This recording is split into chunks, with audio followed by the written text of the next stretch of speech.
Kristi. In today's video, I'm going to be sharing with you what I originally planned on calling, I was going to call the series something like November Nutrition Nuggets or something completely corny like that. But November got away from me before I could really put these videos together. But today's video is one that so many of you, probably over, I would say maybe the last year, I've had people periodically ask me if I could show how to read a nutrition label and what some of the things on there mean. So let me put the disclaimer out that I do have some training in nutrition. I am a certified nutrition coach with a specialization in behavior change.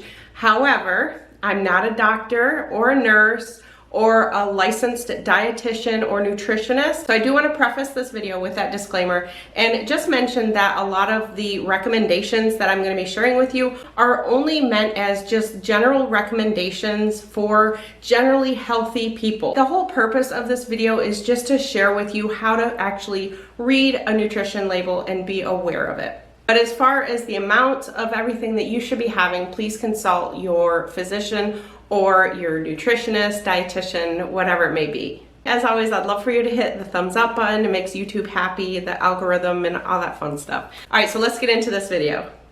Also, I want to mention the label that I'm talking about is for the United States only. So this is a label in the US. So if you're in another country, your labels may be different and some of the things on it may mean something different. So I was trying to take a picture of something I had on hand. This is a bag from some garbanzo beans that I got from Thrive Market. So I thought this would be a great one to use because of the fact that it has the dual columns, which is something that's fairly new. Over just the last couple years, they started doing that. So when you look at a nutrition label, the key features in a nutrition label are the servings per container and the serving size. So the first thing I want to talk about is the serving size. So in this particular case, you can see it says serving size 1/2 cup, amounts per serving about 2. So it's about 2 servings per container. The dual columns comes into play when you have something that's between 1 and 3 servings per container. They put the amount per container. So it's 120 calories per serving. So each serving is a 1/2 cup or 130 grams. If you were to weigh it on a scale, you would weigh it, put it on grams and weigh it out, and 130 grams would be the serving size. And then it's about 2 servings. So as you can see, it's a little bit over 2 servings because if you were to double the per serving, you're going to get 240, and this has 270. So that's why they use the word about. So one thing I do want to mention though is the serving size 1/2 cup does not mean that's the amount that you should eat of the particular product. That just means that that is what they think the serving size is that the average person eats of this. Now, I will mention, for example, like Ready Rice. Ready Rice has a serving size of 1 cup. 1 cup of rice for me is way too much. That is way too much rice for me. I'm lucky if I have a 1/2 cup. So these serving sizes are just, they're not even suggestions or recommendations. They are basically just for informational purposes only to let you know that in that particular amount, then you have all these nutrients and calories and everything else. So just remember, your serving is going to be what you choose to have. So it could be more and it could be less than the serving size listed. So like I said, the dual columns, basically what they did that for is because it might be where somebody eats a whole container of something and they just wanted it to be there so that it's like right there in front of you. When you have between 1 and 3 servings per container, they try to have the column for the amount in the container. But let's just say that you have something that doesn't have this column. Let's just say there was 4 servings per container and the serving size was 1/2 cup. So what that would mean if you said, well, I want to eat the whole entire container, what you would do is just take the per serving calories, 120, and multiply it by how many servings there are. So if there were 4, you would multiply that 120. So the amount in the whole package in that case would be 480 calories. And then you would have to multiply all these by 4 as well. So you have 2 grams per serving. So multiply that by 4, you would have 8 grams in the whole container, and so on. And again, I'm just using that just to let you know how to figure it if it doesn't have the column with the per container. But for today, we're just going to talk about the per serving column.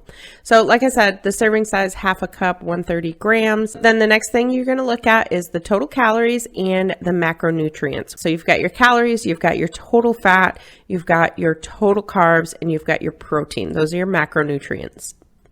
One thing here you'll see is the percent DV. So if you scroll down to the bottom, you'll see this that says the percent daily value, DV, tells you how much a nutrient in a serving of food contributes to a daily diet. 2,000 calories a day is used for general nutrition advice. So what that means is the percentages here indicates how much. So like this right here, this 3%, that indicates how much one serving of this food counts towards the recommended daily value for that nutrient.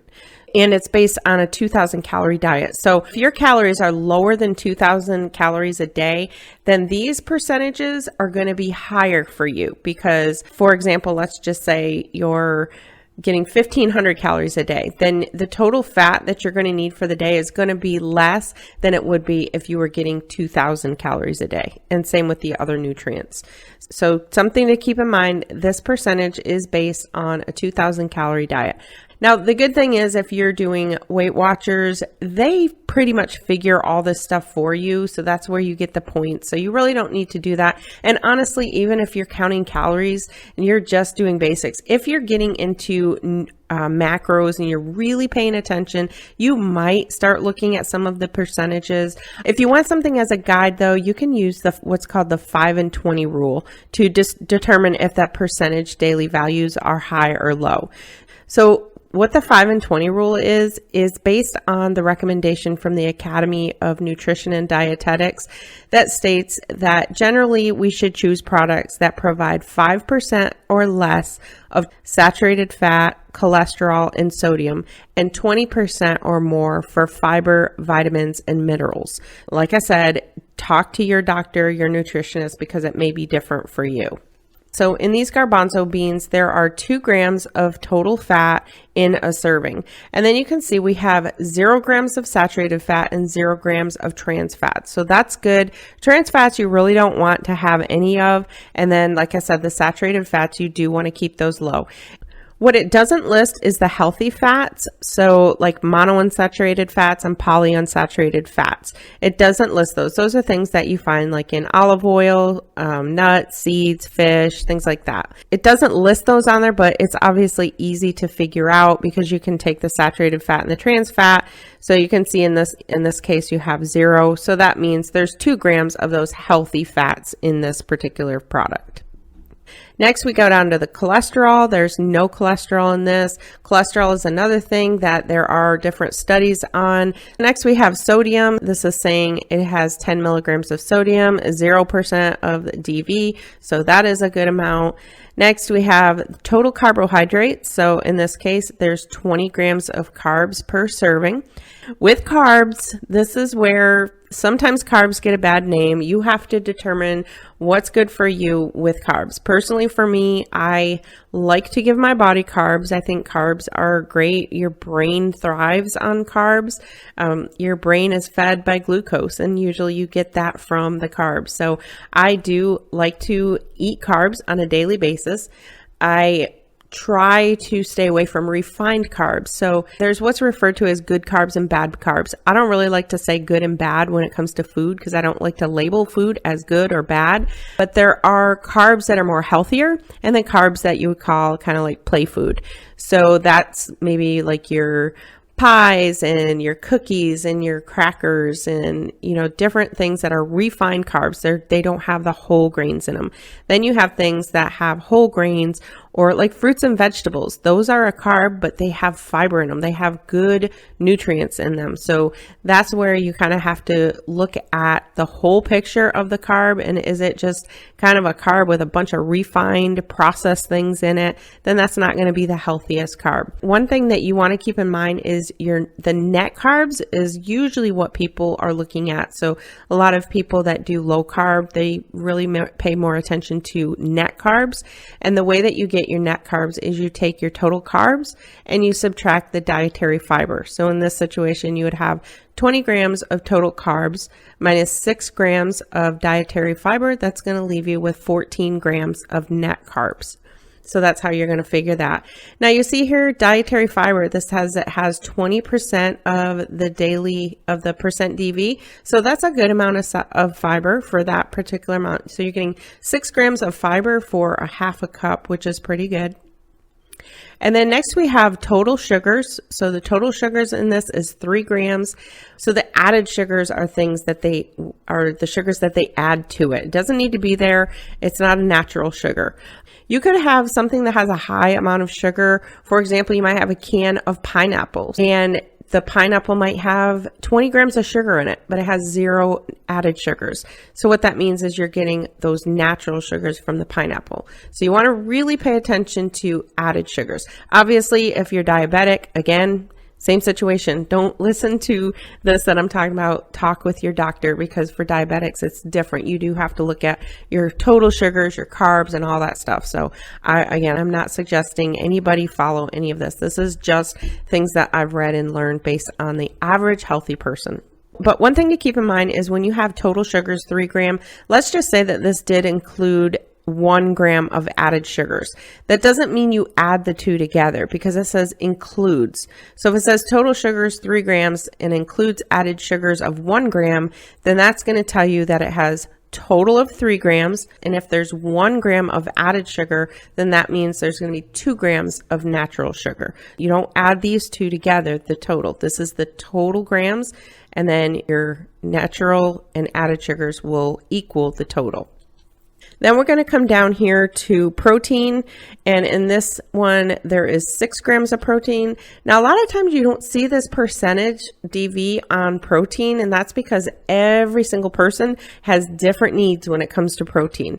So I'm surprised that this is on this one. I haven't really seen protein. I haven't really seen the percent DV on protein too much, but they must still have it on some of them. So 6 grams of protein per serving for this. And like I said, protein for everybody is different. Personally, for me, I always shoot to have about 30 grams of protein in each of my meals. But again, everybody's needs are different. The amount of protein you get depends on a lot of things. It depends on your age, how much muscle you have, how much you work out. There's a lot of things that go into it. And then down here, we have vitamin D, calcium, iron, and potassium. So those are the only 4 things that are required to be on a food label for your vitamins. Down under the bottom, you have your ingredients. This one just has filtered water and organic garbanzo beans. That's all that's in this one. So the item that is listed first is the primary ingredient in the product. So in this product, the filtered water is the primary ingredient, and then organic garbanzo beans. So I hope you got some value out of this video, and let me know in the comments any other type of nutrition type videos that you would like me to do. If there are things that you want to learn about nutrition, different subjects, topics that you are interested in, just put it down in the description box below and I'll see what I can do for it. Thank you all so much for watching. I'll see you in my next one.